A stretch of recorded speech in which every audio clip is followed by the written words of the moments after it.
Halo 4, one of the more polarizing games in the Halo series. Some thought it was great, while others not so much. But what do I think of the game as a whole after revisiting it? Is it just as bad as I remember it, or did I maybe misjudge Halo 4? Hey guys, Matt here, and today we're going to be talking about Halo 4, the first Halo game to be led by 343 Industries. This time around, I'm going to be primarily focusing on my opinions that I had after replaying the game instead of both past and present. So give Lasky a firm handshake, stop Cortana's rampancy, and let's get into this. The story of Halo 4 is okay in my opinion, however, it does have its flaws. We have two major plot points going on in the story. Didact and Prometheans return to threaten humanity, and Cortana's decline into rampancy, as well as the drama between her and Chief. This aspect of the story was great. It has some solid moments, and I really like how they showed Cortana's condition slowly deteriorate as you progress through the game. Cortana, how close are we? You do your job and I'll do mine, okay? Yes, well, he also said he works better alone. I can see why you chose him, Catherine. Cortana, I'm your greatest achievement and you detest pull up! Now! Plus, I think they did a good job adding more depth to Chief and Cortana's relationship by having a lot more one-on-one conversations throughout the game compared to previous entries. As for the Didact and Prometheans though, I can only describe this portion of the story as poorly executed and convoluted. For starters, why did they make it where you have to search for explanations to the story? Don't get me wrong, I think the cinematics in the terminals were really cool, and if you find all of them, the story becomes pretty interesting. But it's ridiculous that first-time players are expected to search for something to fully understand what's going on. I'll admit it. I don't recall finding a single terminal when I first played this game because I didn't know there was something I had to be looking out for, which is probably why I got bored with the story and tuned a lot of it out the first time I played it. Hell, I even asked a friend about this just to make sure I wasn't insane for thinking this, and he agreed with me. Thank God! Now you can say the cutscene with the librarian explains everything you need to know, which, fair enough. But it's so overwhelming to have all this lore and information dumped on you in a 5-minute cutscene. It all just becomes a convoluted mess that was honestly hard to write about for this video, let alone understand while I was playing the game. I really think it would have been best for this plot and the player if the information was paced out across a couple games rather than trying to cram it all into Halo 4. Like I said before, it becomes really interesting once you understand it, but the way they actually went about telling it was just terrible. Now that I've said my piece about the story, let's move on to the characters. Out of all the new characters, we didn't really get anyone to fill the shoes of iconic characters like Captain Keyes or Sergeant Johnson, since most of them are either barely on screen, one-dimensional, or downright forgettable. Lasky's whole personality is based on being a good guy that you root for when he inevitably replaces Del Rio. Del Rio is too stereotypically against Chief and only acts like an arrogant ass with anger issues to create drama. I am ordering you to surrender that AI! No, sir. The librarian was used for just a huge lore dump, and then there's the Didact. Oh boy. He's not really intimidating, and for a Forerunner, he's pretty moronic. I mean, the Didact has the biggest potential threat in his grasp right after being freed, and he doesn't take the opportunity to kill this man. Huh? He keeps Chief alive to monologue about things you'd barely understand unless you watched the terminal cinematics. The guy is barely present in the campaign. You mainly just see his floating orb. And finally, during the librarian cutscene, Chief gained immunity to the weapon the Didact is using on humans, so the big bad weapon isn't even a threat to you anymore. In short, the Didact is just sorta there to fill the villain role. That's it. Which is pretty much how I feel about the rest of the characters. They just fill a role. I think 343 did this because they wanted the main focus to be Chief and Cortana, but man, it makes the campaign lack so much personality. I wish I could tell you things were gonna get better, but now we have to talk about combat. Combat just feels ridiculously slow, and this is due to the lack of ammo and the new enemies. When I'm playing a game like Halo, I don't want to have to scrounge around for ammo constantly during a fight, but since they shaved the total ammo count you carry by about 33% or more for all weapons while keeping health and damage values pretty consistent with other Halo games, the result was just that. I was always low on ammo, which made the enemies a lot more frustrating. Speaking of enemies, the Prometheans are just not fun to fight. They're basically just the Covenant but worse, and I hate how tanky the Knights are, as well as their teleportation ability. Furthermore, the fact that Watchers can resurrect Knights as well as shield them from attacks just adds an extra dash of frustration. Also, the Promethean weapons look cool, but they're pretty much just copies of other weapons or utterly useless. Now, I will admit, ammo, watchers, and knights aren't bad when you swap over to normal or recruit difficulty, but then everything becomes way too easy, which makes the combat feel boring. But not as boring as most of the levels. Now, the levels aren't necessarily garbage, but they do feel devoid of creativity.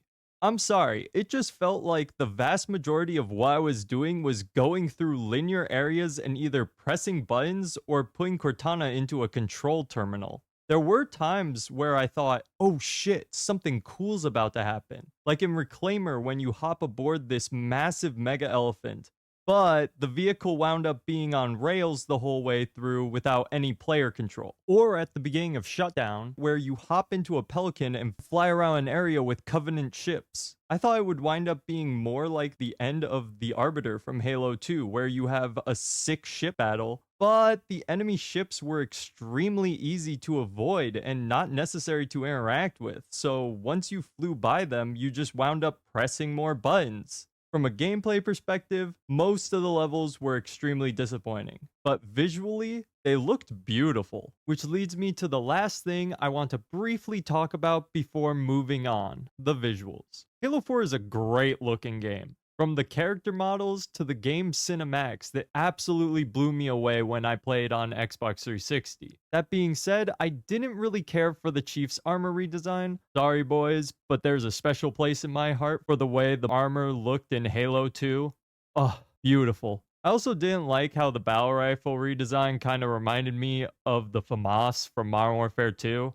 As for the environments, I really liked how most of them looked, but the Forerunner areas kind of just started to blend together, making them feel less interesting the further I progressed through the campaign. Regardless of my criticisms, though, I still think it's probably one of the best looking games to have released on Xbox 360. And that's all I have to say on the campaign, so... Wait, what do I have to talk about again? Oh shit. Spartan Ops? Really? Okay. Spartan Ops is shockingly bad. And honestly, just makes me depressed we don't have more sweet, juicy firefight. I remember asking friends if they wanted to play this mode back on Xbox 360, and literally no one wanted to. So I didn't touch this garbage till MCC. And man, I wish I never did. The missions pretty much consist of completing basic boring objectives in reused levels from the campaign and multiplayer, while they throw an ungodly amount of enemies at you for filler. They even reuse the same maps multiple times within the same chapter. I mean, what happened here? Did they just not have the budget? Did someone just plop it into one dude's lap? He mashed on his keyboard and then was like, here you go. Like, come on, this is depressing. I mean, you can say it does get ever so slightly better in the second half, where the map variation gets just a tiny bit better, but that's not the biggest problem. So it only makes the whole mode go from a turd sandwich to a turd sandwich with cheese. At the end of the day, you're still eating shit. We're moving on, man. I'm mad I even had to play this mode for the video. Alright, with the campaign and Spartan Ops out of the way, that just leaves Forge and multiplayer. Forge was pretty solid. I remember having fun making bases with friends and duking it out to see who could take over whose base first. Plus, the custom games from Forge just get more and more creative with each entry, and Halo 4 was no exception. Like, I remember playing one custom mode where it was just one big game of Duck Hunt that had one player using a sniper rifle while the other players maneuvered obstacles and avoided getting hit by the hunter in order to make it to the finish line. Another incredibly fun custom mode was Cat and Mice, which had one team trying to survive on mongooses and the other team trying to blow them up with wraiths. However, I realized I barely used Halo 4's Forge to create things compared to Halo Reach's Forge, which I would pour countless hours into crafting dumb and sometimes unplayable maps and modes. I don't really have a good reason for why this was the case. Maybe it was just the fact that me and my friends spent the most time in Reach, but regardless, I had fun with both versions. As for the multiplayer, I could go on a long-winded rant about how loadouts and ordnance drops just make the multiplayer feel like a stripped-down version of Call of Duty, but that wouldn't be me talking about my experience with the multiplayer. That would just be me spouting the same shit you've heard 100 times over from other people. So here's my experience with the multiplayer. Back on 360, I primarily played the aforementioned custom games and Action Sack with my friends, since that's where we all had the most fun. Playing Husky Raid and discovering that you can attach sticky explosives to teammates made the mode 10 times more hilarious. Playing of the Hill was a blast with how you'd zoom around and get into sword fights. And I will never forget absolutely going ham on paintball with my friends, entering matches and acting like absolute sweats for some reason. It was nothing but smiles playing the party modes. But when I gave everything else a try, it all just felt off. So I decided it just wasn't for me and continued doing what I was doing. That being said, I did get curious while replaying the campaign in MCC and decided to hop into a few matches of Slayer as well as SWAT.